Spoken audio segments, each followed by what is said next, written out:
ஒன்று யோவான் 2வது அதிகாரம் வசனங்கள் 9 துவங்கி.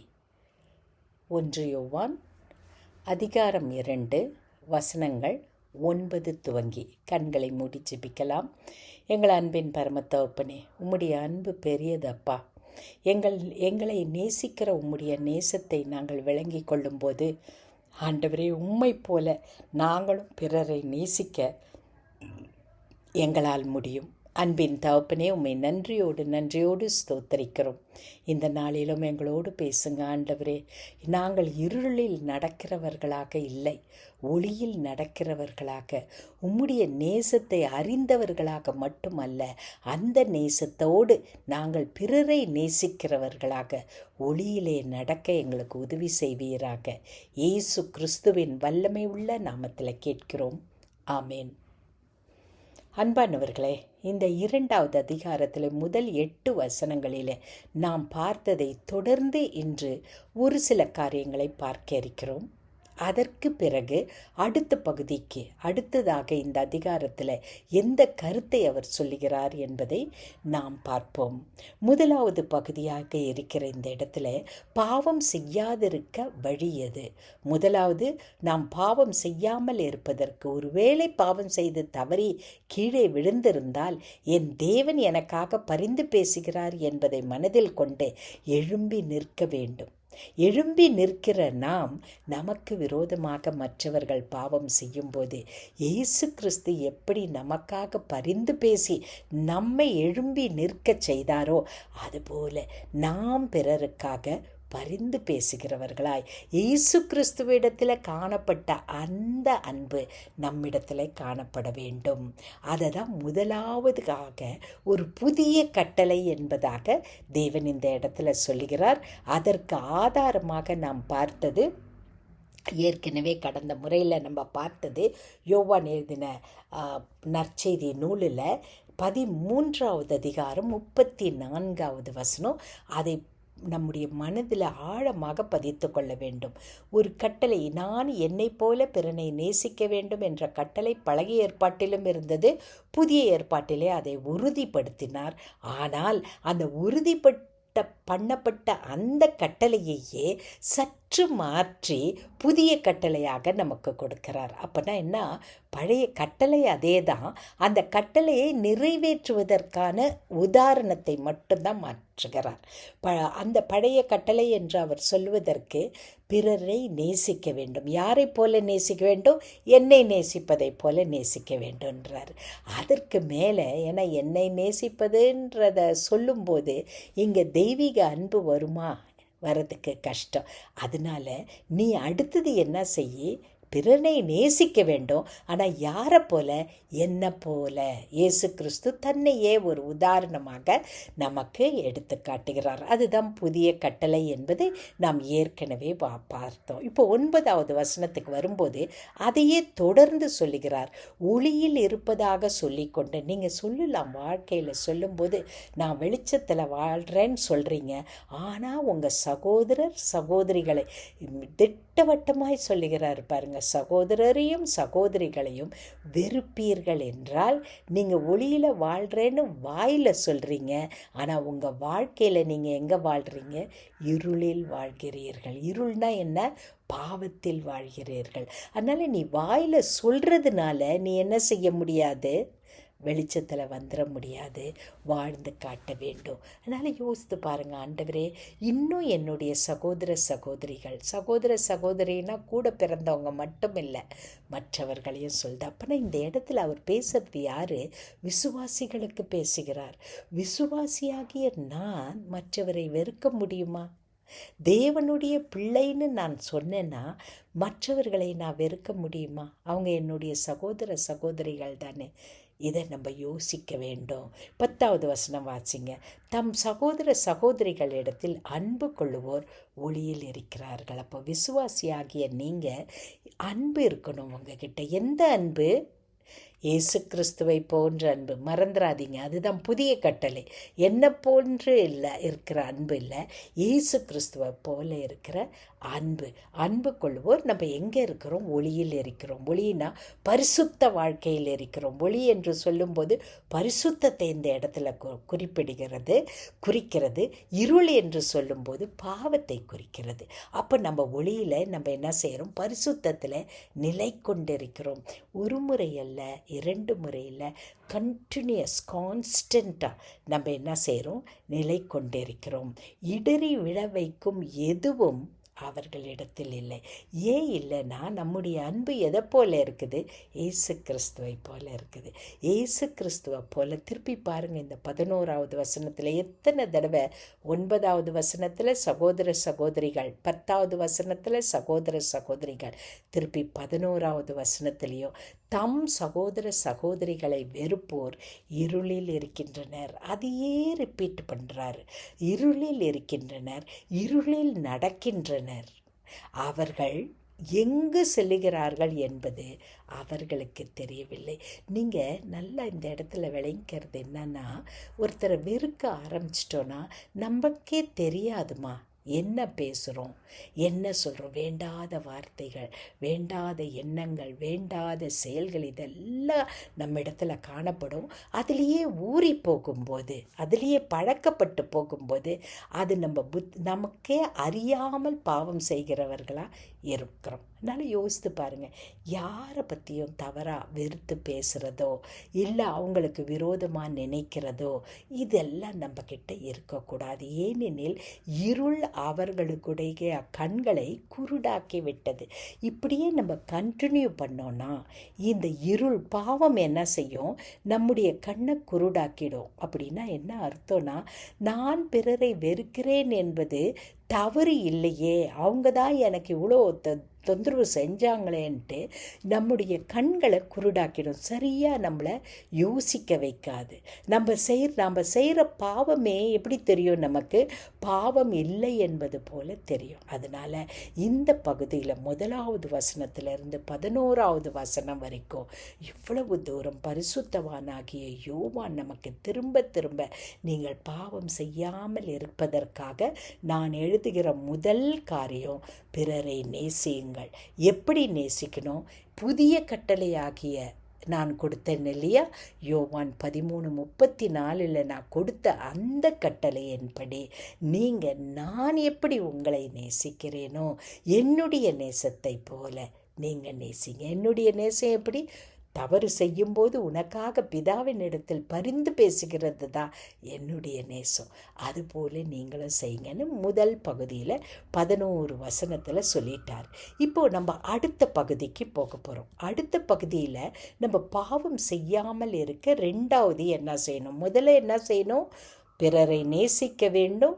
பிறரை இயேசு கிறிஸ்துவை போல பிறரை நேசிக்க நாம் பழகிக்கொள்ள வேண்டும். ஃபஸ்ட்டு காரியம், முதலாவது காரியம். இப்போ 2வது என்ன சொல்கிறாரு? 12வது வசனத்தில் இருந்து திருப்பி கூப்பிடுறாரு பாருங்க. எப்படி நம்மளை அட்ரஸ் பண்ணுறாரு? என் பிள்ளைகளே, உறவின் அடிப்படையில் அடுத்ததாக நாம் பாவம் செய்யாமல் இருப்பதற்கு அடுத்த படி அவர் சொல்கிறது, உலக பற்றை விட்டு விடுங்க. இந்த உலகத்தில் உள்ள அந்த பற்று. அப்போ நான் உலகத்தில் தானே இருக்கிறேன். உலகத்தில் இருந்தாலும் நாம் உலகத்தார் அல்ல.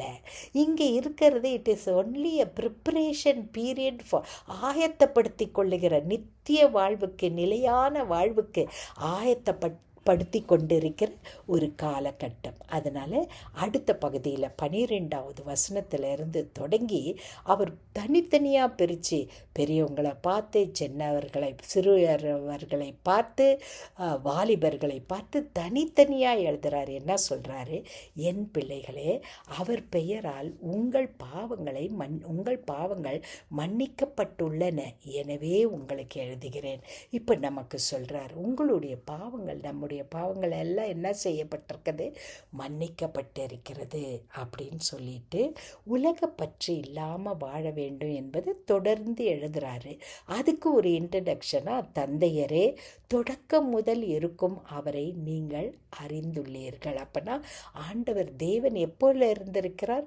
ஆதியும் அந்தமும் இல்லாதவர். தொடக்கம்னாலே எது துவக்கம்? அவருக்கு துவக்கமே கிடையாது. அப்போனா ஆதியிலிருந்து இருக்கிறவர் அவரை நம்ம என்ன செஞ்சுருக்கிறீங்க? தந்தையரே, பெரியவங்களே, நீங்கள் அறிந்திருக்கிறீங்க. அதனால் உங்களுக்கு எழுதுகிறேன். இளைஞர்களே, சின்னவர்களே, சிறுவர்களே, தீயோனை நீங்கள் வென்றுள்ளீர்கள். எனவே உங்களுக்கு அப்போனா இவங்கெல்லாம் யார்? அவங்க தந்தையராக இருந்தாரோ இளைஞராக இருந்தாலும் இவங்கெல்லாம் யார்? இவர்களெல்லாம் விசுவாசிகள். ஏன்னா இளைஞர்கள் என்ன செஞ்சிருக்கிறாங்க? தீயவனை வென்றுள்ளார்கள். அதற்காக உங்களுக்கு எழுதுகிறேன்றாரு. அடுத்தது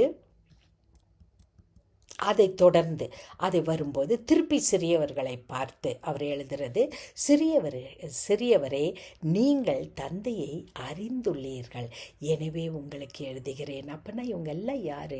இயேசு கிறிஸ்துவை அறிந்தவர்கள், பிதாவை இயேசு கிறிஸ்துவின் மூலமாக விசுவாசிக்கிறவர்கள், விசுவாசிகள். திருப்பி தந்தையரை கூப்பிட்டு எழுதுகிறாரு. பர்டிகுலராக ஒவ்வொருவரையும் கூப்பிட்டு அவங்கள அட்ரஸ் பண்ணுறாரு. தந்தையரே தொடக்கம் முதல் இருக்கும் அவரை நீங்கள் அறிந்துள்ளீர்கள், எனவே உங்களுக்கு எழுதுகிறீர்கள். இளைஞரே நீங்கள் வலிமை வாய்ந்தவர்கள், கடவுளின் வார்த்தை எங்கே இருக்குது? உங்களுக்குள் இருக்கிறது. கேட்க நல்லா இருக்குது இல்லை? யார்? இளைஞர்களுக்குள்ள என்ன இருக்குதா? கடவுளின் வார்த்தை உங்களுக்குள் நிலைத்திருக்கிறது. அவங்க என்ன செஞ்சுருக்கிறாங்க? இளைஞர் தீயோனை என்று என்ன செஞ்சிட்டாங்க? வென்று விட்டார்கள்.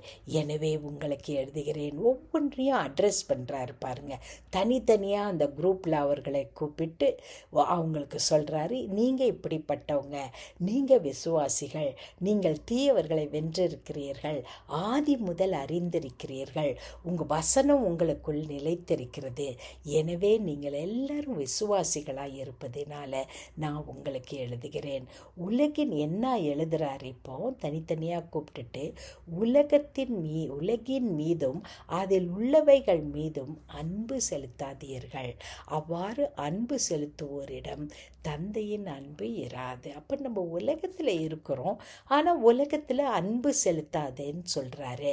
அப்படின்னா என்னன்னு உங்களுக்கு விளங்கலைன்னா இந்த 16வது வசனம் மிக மிக மிக முக்கியமான வசனம். இந்த உலகத்தில் நம்ம என்ன செய்யக்கூடாது? உடல் ஆசை, இச்சை, இது எல்லாமே நம்ம வாழ்க்கையில் காணப்படக்கூடாது. உலகு சார்ந்தவனான அப்படின்னா நீங்கள் இதை விளங்கி கொள்ளணும். இந்த 16வது வசனத்தை விளங்கி கொள்ளணும்னா ஆதியாகமம் 3வது அதிகாரத்தில் ஏவாள் செய்த பாவம் எப்படிப்பட்டது என்பது இங்கே நம்மளுக்கு இந்த வசனத்தோடு ஒப்பிட்டு பார்க்கலாம். உடல், நம்ம மாம்சீகமாக பாவம் செய்கிறாங்க, கண்ணில் பார்க்குறாங்க, அங்கே மாம்சத்தில் ஒரு ஆசை வருது, அந்த ஆசை இச்சையாக பார்க்குறது. நீங்கள் 3வது அதிகாரத்தில் எடுத்து படித்து பாருங்கள். ஏவாள் அதை பார்க்கும்போது பிசாசு சொன்ன வார்த்தையை கேட்டுட்டு ஏவாள் பார்க்குற பார்வை முதல்ல என்ன இருக்குது? அது பார்க்குறதுக்கு ரொம்ப அழகாக இருக்குது. அடுத்தது அது சாப்பிட்டா நல்லா இருக்கும். சாப்பிட்றதுக்கு முன்னாலேயே ஒரு பழத்தை பார்க்கும்போது இது ருசியாக இருக்கும்ன்ட்டு ஒரு ஆசை வச்சு இச்சையாக அது செய்து, அது என்ன செய்து அதன் மூலமாக அவங்க என்ன செய்கிறாங்க? பாவத்தில் விழுந்து விடுறாங்க.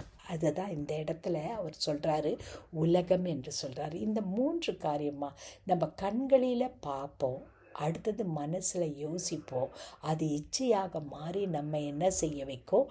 பாவம் செய்ய வைக்கும். அதனால் இந்த காரியத்தில் நாம் மிக மிக மிக ஜாக்கிரதை உள்ளவர்களாக இருக்க வேண்டும். ஆண்டவரே, ஏவாள் அந்த செய்த பாவத்துக்கு காரணமாக இருந்தது பிசாசானவன் சொல்கிறத முதல்ல காதில் கேட்டுட்டு அந்த ஒரு கண்ணோட்டத்தில் அவங்க பார்க்கும்போது அது பாவமாக மாறிவிடுகிறது. அன்பானவர்களை, இந்த உலகத்தில் நாம் நிறைவான வாழ்க்கையை வாழ வேண்டும் என்பதற்காக தான் ஆண்டவர் நம்ம இந்த உலகத்தில் வைத்திருக்கிறார். எப்படி நம்மளை வைத்திருக்கிறாருன்னா, நாம் நிறைவாக சந்தோஷத்தோடு சமாதானத்தோடு உலகத்தின்ல ஆண்டவர் நமக்கு கொடுத்திருக்கிற ஆசீர்வாதங்களை எல்லாம் நம்ம என்ன செய்யணும்? அனுபவிக்க வேண்டும். ஆனால் பிசாசானவன் என்ன செய்வான்? அதற்கு எதிர்மறையாக ஒரு காரியத்தை, கவுண்டர்ஃபீட், அது உண்மையான இன்பத்தை அனுபவிப்பதற்கு மாறாக அதை போலவே ஒரு காரியத்தை செய்து நம்மை பாவம் செய்ய வைப்பான். இந்த பாவம், உலகத்தில் பாவம் எப்படி வருதுன்னா, நம்ம கண்ணில் பார்க்குற நம்ம ஆசை, அதுக்கப்புறம் அந்த ஆசை நம்ம ஓ இது நமக்கு நல்லா இருக்குமா, அடுத்தது மூணாவது அது இச்சையாக மாறுகிறது. இது மூன்று வகையிலையும் நம்ம என்ன செய்கிறோம்? பாவம் செய்கிறவர்களாய் மாறிவிடுகிறோம். நல்லா யோசித்து பாருங்க. அப்போ ஆண்டவர் இந்த வகையில் நம்மளை மாற்ற வேண்டும் என்று நினைக்கிறார் என்றால், ஆண்டவர் நம்ம இடத்துல எதிர்பார்ப்பது நாம் பாவம் செய்யாமல் இருப்பதற்கு அடுத்தது நம்ம கிட்ட என்ன இருக்கணும்னா, தேவனது வார்த்தை நம்ம மனசுக்குள்ள ஆழமாக பதியணும். தேவனது வார்த்தை நம்ம மனதில் ஆழமாக பதியும் போது நிச்சயமாக நம்ம என்ன செய்ய மாட்டோம்? கண்களின் இச்சைக்கு, மாம்சத்தின் இச்சைக்கு நம்ம என்ன கொடுக்க மாட்டோம்? இடம் கொடுக்க மாட்டோம். இங்கே நடக்கிறது என்னன்னா, 1 John நம்ம பார்க்குறது 3-fold டெம்டேஷன் நமக்கு கிடைக்குது. அது அவங்க 3 வகையான சோதனைகள் நம்மை சோதிக்கிறது. இந்த சோதனையிலிருந்து மேற்கொள்வதற்கு நமக்கு என்ன வேணும்னா, தேவனது வார்த்தை. நீங்கள் யோசித்து பாருங்கள், ஏவாளுக்கு ஆண்டவருடைய வார்த்தை மனசுக்குள்ளே இருந்திருக்கும் என்றால், ஆண்டவருடைய வார்த்தையினால் அவர்களுடைய மனது நிறைந்திருக்கும் என்றால், பிசாசு சொன்ன அந்த வார்த்தை என்ன செஞ்சிருக்காது? அவங்க ஆழ் மனதில் போய் அவங்கள யோசிக்க வச்சிருக்காது. அப்படி யோசிக்கும் போதும் அவங்க அந்த படத்தை பார்க்கும் போது, ஐயோ இந்த பழம் அழகா இருக்குது, ஆனால் என்னுடைய தேவன் இதை என்னை சாப்பிடக்கூடாதுன்னு சொல்லியிருக்கிறாரு, என்னுடைய நன்மைக்காக சொல்லியிருக்கிறார். இந்த பிசாசானவன் சொல்லுகிற வார்த்தை, நீ தேவனை போல ஆவாயின்னு சொல்கிறாரு. நான் ஆல்ரெடி எப்படி இருக்கிறேன்? தேவனை போல தானே இருக்கிறேன் அப்படின்னு அவங்க யோசித்திருப்பாங்க. அப்போனா என்ன, இந்த இடத்துல நாம் பாவம் செய்யாமல் இருப்பதற்கு தேவனது வார்த்தையால் நம்முடைய இருதயம் நிறைந்திருந்தால் நம்ம பாவம் செய்யாமல் இருக்க முடியும். ஏன்னா தேவனது வார்த்தையால் நம்முடைய இருதயம் நிறைந்து இருக்கும்போது பிசாசு சொல்கிற வார்த்தை உள்ளே போக இடமே இருக்காது. அன்பானவர்களே, ஒரு யோசித்து பாருங்க. நம்முடைய கரத்தில் ஒரு பெரிய ஒரு ஜார் இருக்குன்னு வச்சுக்கோங்க. அந்த ஜார் அதுதான் நம்முடைய வாழ்க்கைன்னு வச்சுக்கோங்க. ஒரு ஜார், ஒரு ஒரு ஒரு பாத்திரம்னே வச்சுக்கோங்களேன். அதில் இல்லை ஒரு பக்கெட்டுன்னு எடுத்துக்கோங்க. அது நிறைய நீங்கள் தண்ணியை நிரப்பிட்டு இருந்தீங்கன்னா, அதன் மேலே என்ன நீங்கள் போட்டாலும் அந்த தண்ணிக்கு மேலே அது என்ன செய்யாது? கீழே போகாமல் அது வெளியே வந்துடும். ஒரு எடுத்துக்காட்டுக்காக நான் சொல்கிறேன். ஆனால் அந்த பக்கெட் காலியாக இருக்கும்போது நீங்கள் எதை போட்டாலும் அது உள்ளே போகிறதுக்கு வாய்ப்பு இருக்குது இல்லையா? அதுபோல தான் நம்முடைய வாழ்க்கையில் ஆண்டவருடைய வசனத்தால் நம்முடைய வாழ்க்கை நிறைந்து காணப்படும் போது பிசாசானவன் சொல்லுகிற மாயமான வார்த்தைகள் அந்த நம்ம என்ன செய்ய வைக்காது? பாவம் செய்ய வைக்காது. ஏன்னா பரிசுத்த வார்த்தைகள் நம்முடைய இருதயத்தில் இருக்கும்போது, நான் பாவம் செய்யாதபடிக்கு உம்முடைய வாக்கை என் இருதயத்தில் வைத்து வைத்தேன். அதனால்தான் திருப்பாடல்களில் இந்த அருமையான வார்த்தையை நம்ம பார்க்குறோம். அதனால் வேர்ல்ட்லி டிசையர்ஸ், உலக பிரகாரமான ஆசைகள் வருதுன்னா ஆண்டவருடைய வார்த்தையின் அதை நம்ம என்ன செய்யணும்? ஒப்பிட்டு பார்க்க வேண்டும். ஆண்டவருடைய வார்த்தை என்ன சொல்லுதோ அதுதான் உண்மை. வேறு நம்ம சாதாரணமாக என்ன செஞ்சிடக்கூடாது? ஓஹோ இது உலகத்தின் காரியம் நல்லா பார்க்க நல்லா இருக்குது, அதை நம்ம வாழ்க்கையில் அனுபவித்தா நமக்கு அது ரொம்ப இன்பத்தை கொடுக்கும், அந்த வாழ்க்கையில் அதை அனுபவிக்கும் போது அது எனக்கு என்ன செய்யும்? எனக்கு ஒரு நிறைவை கொடுக்கும்ன்ட்டு தவறான வகையில் பிசாசானவன் நம்மை வழி நடத்தும் போது அதற்கு இடம் கொடுத்து விடக்கூடாது. அதனால தான் அவர் அடுத்தது பாருங்கள், உலகம் மறைந்து போகிறது, அதன் தீய நாட்களும் மறைந்து போகின்றன. இந்த உலகம் நிலையானது இல்லை. உலகம் இருந்தாலும் நாம் அதில் நிலையாக நிற்கிறதில்ல. உலகத்தின் காரியம் மறைந்து போயிட்டே இருக்கிறது. ஆனால் கடவுளின் திருவுள்ளத்தை நிறைவேற்றுவோர் என்றும் நிலைத்திருப்பர். நீங்கள் நல்லா ஞாபகம் வச்சுக்கணும், நான் நல்லா ஞாபகம் வச்சுக்கணும், தேவனின் சித்தம் என்ன, தேவனின் திருவிழா, ஆண்டவருடைய இருதயம் என்ன சொல்லுது, இதை நிறைவேற்ற பழகிட்டோன்னா நம்ம என்ன செய்வோம், என்றும் நிலைத்து நிற்போம். அப்போனா இந்த 12வது வசனத்திலிருந்து 17வது வசனம் வரைக்கும், உலகத்தில் இருந்தாலும் நீங்கள் உலகத்தார் அல்ல. இந்த உலகத்தில் இருக்கும்போது நம்மை பாவம் செய்ய வைக்க பலவிதமான காரியங்கள், நம்முடைய மாம்சம், நம்முடைய ஆசை, இச்சை, இது பல காரியங்கள் தோன்றும்.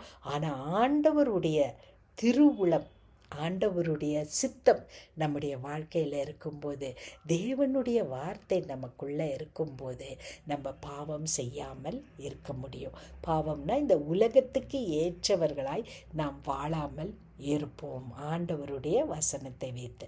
அடுத்தது பாருங்க, அடுத்த இதுக்கு அவர் போகிறாரு. 2 காரியத்தை சொல்லிட்டாரு. இப்போ 3வது காரியம், ஆன்டி கிரைஸ்ட், எதிர் கிறிஸ்தவர்கள் அப்படின்னு இவர் சொல்வது அந்தி கிறிஸ்துவை பற்றி சொல்கிறார். அந்தி குழந்தைகளேன்னு இங்கே கூப்பிட்டு, இது நம்ம இறுதி காலத்தில் இருக்கிறோம் அப்படின்ட்டு எப்போ சொல்லியிருக்கிறாரு, இவர் லேட் 90ஸ்லேயே சொல்லிட்டார். அப்போ நம்ம இப்போ 2025க்கு வந்துட்டோம்.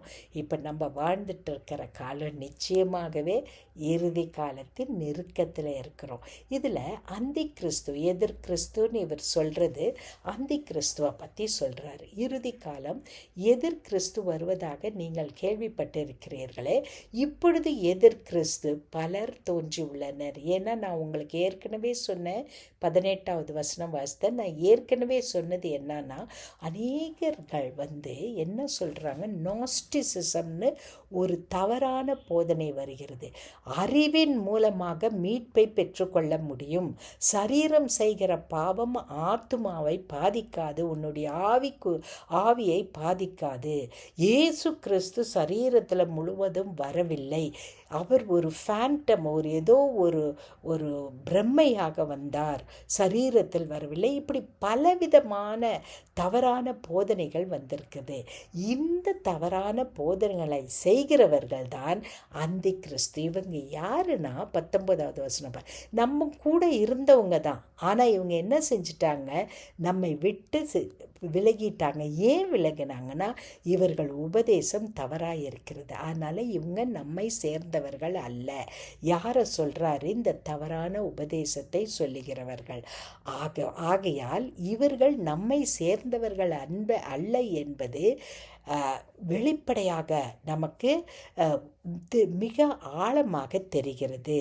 நீங்கள் தூயவரால், 20வது வசனம் பாருங்க, நீங்கள் தூயவரால் அருள் பொழிவு பெற்றிருக்கிறீர்கள். தூயவர் யாரு? பரிசுத்த ஆவியானவர், இயேசு கிறிஸ்து. தேவன் மூலமாக நீங்கள் என்ன செஞ்சிருக்கிறீங்க, ஆசீர்வாதத்தை பெற்றிருக்கிறீர்கள். அதனால இப்போ இதுதான் உண்மை என்று உங்களிடத்துல ஒருத்தரும் சொல்ல வேண்டியதில்லை. உண்மை உங்களுக்கே எப்படி இருக்குது, வெளிப்பாடு கொடுக்கப்பட்டிருக்கிறது. இப்போ என்ன நீங்கள் செய்யக்கூடாது, நீங்கள் உண்மையை அறியவில்லை என்பதால் நான் உங்களுக்கு எழுதவில்லை. உங்களுக்கு உண்மை தெரியாதுன்னு நான் எழுதலை, மாறாக அதை அறிந்திருக்கிற உண்மை உங்களுக்கு தெரியும் என்பதாலும், பொய் எதுவும் உண்மையிலிருந்து வராது என்பதாலும் எழுதுகிறேன். இதை எதுக்கு எழுதுகிறேன்னா, உண்மையை நீங்கள் அறிஞ்சிருக்கிறீங்க. ஆனால் அந்தி கிறிஸ்து வந்திருக்கிறான். அந்த அந்தி கிறிஸ்து யாருன்னா, 22வது வசனம் பாருங்க, இயேசுவை மேசியா அல்ல என்று சொல்லுகிறவன் அந்தி கிறிஸ்து. இயேசுவை மேசியா, இயேசு கிறிஸ்து வந்தார் இல்லையா, அவரை மேசியாவாக எனக்காக அவர் கொடுக்கப்பட்டார், இந்த உலகத்தில் வந்தார், அவர்தான் மேசியா என்று சொல்லுகிறவன் மறுதலிக்கிறவன் தான் அந்தி கிறிஸ்து. அவர்தான் பொய்யர். தந்தையும் மகனையும் மறிப்போர் தான் எதிர்கிறிஸ்து. அவங்க தான் அந்தி கிறிஸ்து. தந்தைனா யாரு? பிதா. மகன்னு சொல்லும்போது இயேசு கிறிஸ்து. இயேசு கிறிஸ்து பிதாவின் மகன் என்பதை மறுதலிக்கிறாங்க இல்லையா, அவங்க தான் அந்தி கிறிஸ்து. மகனை மறுதலிப்போர் தந்தையை மகனை எப்படி மறுதலிக்கிறாங்க? இயேசு கிறிஸ்து வந்தார், அவர் மாம்சத்தில் வரவில்லை. இந்த தவறான உபதேசம் வந்துருச்சு. அந்த வகையில் சொல்கிறவங்க தான் அந்தி கிறிஸ்து. அப்போ பாருங்கள் 24வது வசனம், தொடக்கத்திலிருந்து நீங்கள் கேட்டறிந்து உங்களுக்குள் நிலைத்திருக்கட்டும். நீங்கள் எதை முதல்ல இருந்து கேட்டீங்களோ அது உங்களுக்குள்ள நிலைத்திருக்க வேண்டும். தந்தையும் மகனும் என்ன செய்கிறாங்க? இணைந்திருக்கிறாங்க. இது ரெண்டையும் பிரித்து பேசுகிறாங்க இல்லையா? இயேசு கிறிஸ்து தந்தையோடு இணைந்திருக்கவில்லை, அவர் பிதாவின் குமாரன் இல்லை. இப்படி தவறாக உபதேசிக்கிறவர்கள் தான் அந்தி கிறிஸ்து. ஆனால் நீங்கள் தொடக்கத்தில் இருந்தே நீங்கள் சரியான காரியத்தை கேட்டிருக்கிறீங்க. நீங்கள் கேட்டது உங்கள் மனசில் இருக்கட்டும். அவரே 25 நமக்கு வாக்குறுதி அளித்துள்ளார். அவ்வாக்குறுதி நிலை வாழ்வு பற்றியதாகும். என்ன வாழ்வு? நிலையான வாழ்வை நமக்கு கொடுப்பதற்காக அவர் வாக்குறுதி கொடுத்துகிறார். உங்களை ஏமாற்றுகிறவர்களை மனதில் கொண்டு இவற்றை எழுதுகிறேன். ஏன் இந்த கடிதத்தை எழுதுகிறேன்னு முதல்ல சொல்றாரு. முதல் அதிகாரத்தில் சொல்லும்போது உங்கள் மகிழ்ச்சி நிறைவாய் இருக்கும்படி இந்த கடிதத்தை எழுதுகிறேன்றாரு. இந்த அதிகாரம் 2வது அதிகாரத்தை துவங்கும் போது அவர் என்ன சொல்றாரு? நீங்கள் பாவம் செய்யாமல் இருக்கும்படி இதை உங்களுக்கு எழுதுகிறேன்றாரு. இப்பொழுது உங்களை ஏமாற்றுகிறவர்களை, அப்பனா உங்களுக்கு தவறான உபதேசங்களை ஏற்றுகிறார்கள் அல்லவா? உங்களை தவறான உபதேசத்தை கொண்டு உங்கள் மனதை பாதிக்கிறார்கள் அல்லவா? இதை நீங்கள் அறிந்து கொள்ள வேண்டும் என்பதற்காக இதை எழுதுகிறேன். 3 காரியம் வந்துருச்சு இல்லையா? இதை எழுதுகிறேன். நீங்கள் என்ன செய்யணும்னா, நீங்கள் அவரிடமிருந்து பெற்றுக்கொண்ட அருள் பொழிவு உங்களுக்குள் நிலைத்திருக்கிறது. அதனால் உங்களுக்கு எவரும் கற்பிக்க, இது ரொம்ப முக்கியமானதுமா. நம்ம எரேமியாவில் பார்க்குறோம். முன்பு கட்டளைகள் எல்லாம் எங்கே இருந்தது? கற்பலகையில் இருந்தது. ஆனால் இப்பொழுது கட்டளைகள் எல்லாம் எங்கே இருக்குது? அருள் பொழிவு அனைத்தையும் நம்ம எங்கே வச்சிருக்கிறோம்? நம்ம உள்ளத்துக்குள்ளே வைத்திருக்கிறோம். நம்ம ஏற்கனவே நான் உங்களுக்கு சொன்னது போல ஆண்டவர் கட்டளைகளை கற்பலகையில் எழுதினார் பழைய ஏற்பாட்டில். இப்பொழுது அந்த கட்டளைகளை எழுதிய அந்த தேவனே நமக்குள்ளே வாசம் பண்ணுகிறார். அப்போனா கட்டளை மட்டும் நமக்குள்ளே இல்லை, கட்டளைகளை எழுதினவரே நமக்குள்ள வாசம் பண்ணுகிறதுனால நம்ம என்ன செய்கிறோம்? அவரோடு நம்ம என்ன செய்கிறோம்? இணைந்து வாழுகிறோம். அவரோடு நம்ம இணைந்து வாழுகிறதின் மூலமாக நமக்கு எதையும் யாரும் சொல்லி கொடுக்கணும்னு இல்லை, நம்முடைய இருதயத்தில் அதை நன்றாய் அறிந்திருக்கிறோம். அதனால் பாருங்கள் 28வது வசனம், ஆகவே பிள்ளைகளே, மீண்டும் தொடக்கத்தில் எப்படி சொல்கிறாரு? பிள்ளைகளேன்னு கூப்பிட்டவர் அதே உறவில் இப்போ முடிக்கிறாரு பாருங்க. ஆகவே பிள்ளைகளே, அவர் தோன்றும் போது நாம் உறுதியான நம்பிக்கை கொண்டு இருக்கவும், அவருடைய வருகையின் போது நாம் வெட்கி விலகாது இருக்கவும் அவரோடு இணைந்து வாழ்வோம். பாவம் செய்யாமல் இருக்கிறதுக்கு ஒரே வழி அவரோடு த இன்டிமேட் ஃபெலோஷிப் வித் காட். ஆண்டவரோடு கூட இணைந்து வாழ கற்றுக்கொண்டோன்னா அதுதான் இன்டிமேட் ஃபெலோஷிப். அதுதான் நம்முடைய வாழ்க்கையில் பாவத்தின் மேலே நமக்கு கிடைக்கிற வெற்றி என்பதை சொல்லுகிறார். இறுதியான வசனம் 29 பார்த்துடலாம். அப்போ 2வது அதிகாரத்தை நம்ம முடிச்சிடுவோம். அவர் நேர்மையானவர் என நீங்கள் அறிந்து கொண்டால் நேர்மையான செயல்படுவோர் அனைவரும் அவரிடத்திலிருந்து பிறந்தவர்கள் என்பதை புரிந்து கொள்ள. இப்போ நீங்கள் என்ன பார்க்குறவங்க, இது மிக முக்கியமானதுமா, என்ன பார்க்குறவங்க, என்னுடைய செய்கையை பார்க்குறவங்க நான் யாருக்கு சொந்தன்றதை புரிந்து கொள்ளுவாங்க. நம்ம வாழ்க்கையை பார்க்குறவங்க அவங்க சொல்லணும், உங்களுடைய வாழ்க்கையை பார்க்குறனார் நீங்கள் யாரை நம்பி வாழ்கிறீங்களோ அதுபோல் அவரையே நானும் ஆசைப்படுகிறேன் என்று சொல்லணும். அப்போ நம்ம வாழ்க்கை பேசணும்.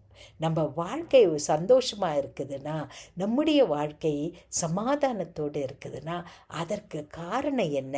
அவர்கள் நம்பியிருக்கிறவர் யார் என்பதை மற்றவர்களும் அறிந்து கொள்ள வேண்டும். அதனால் இந்த அதிகாரத்தில் மீண்டும் மீண்டும் அவர் சொல்லுவது, முதலாவது பாவம் செய்யாமல் நீங்கள் இருக்கிறதுக்கு என்னுடைய எக்ஸாம்பிள், என்னுடைய இயேசு கிறிஸ்துவின் முன்மாதிரியை பின்பற்றுங்கள். யோவான் 13 34 புதிய கட்டளையை பின்பற்றுங்கள். 2வது, உலகத்தோடு இணைந்து வாழாதீர்கள். ஆண்டவருடைய வார்த்தை உங்களுடைய உள்ளத்தில் இருக்கும்போது பிசாசானவன் கொடுக்கிற வார்த்தை உங்கள் உள்ளத்தில் என்ன செய்யாது? போகாது. அதனால் உங்களுடைய இருதயம்னு சொல்லும்போது உள்ளான மனிதனை பரிசுத்த வார்த்தையினாலும் பரிசுத்த ஆவியினாலும் நிறைத்து வைத்து கொள்ளுங்கள்.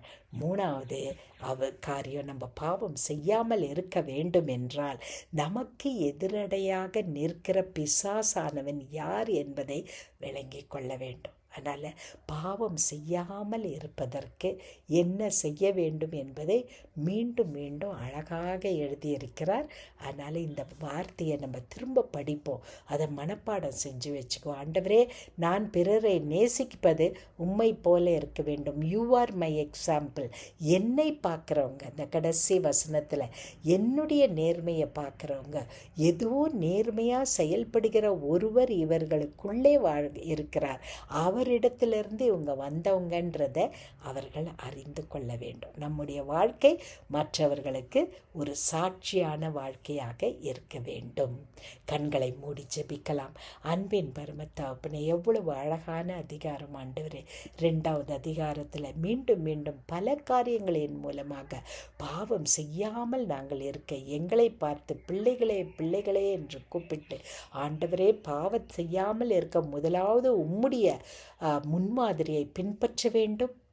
2வது, உலகத்தின் சிக்கல்களில் நாங்கள் புதைந்து விடாமல் உம்முடைய வார்த்தையினால் எங்களை காத்து கொள்ள வேண்டும். அடுத்த ஆண்டவரே, தவறான உபதேசங்களை போதிக்கிறதிலிருந்து நாங்கள் விடுபட்டவர்களாக வாழ வேண்டும். இப்படியாய் நீர் சொல்லிக் கொடுத்த இந்த 3 பகுதிகளுக்காக, 3 கருத்துக்களுக்காக உமக்கு நன்றி ஐயா, உமக்கு நன்றி. இறுதியாக ஆண்டவரே, நாங்கள் வாசித்தது போல நாங்கள் நேர்மையானவர்கள் என்பதை அறிந்து கொள்ள எங்களுக்குள் இருக்கிற உம்மை மக்கள் அறிந்து கொள்வதற்கு நாங்கள் சாட்சியான வாழ்க்கை செய்ய பரிசுத்த ஆவியானவரே எங்களுக்கு உதவி செய்வீராக. இயேசு கிறிஸ்துவின் வல்லமை உள்ள நாமத்தில் கேட்டுக்கொள்கிறோம் பிதாவே. ஆமேன், ஆமேன்.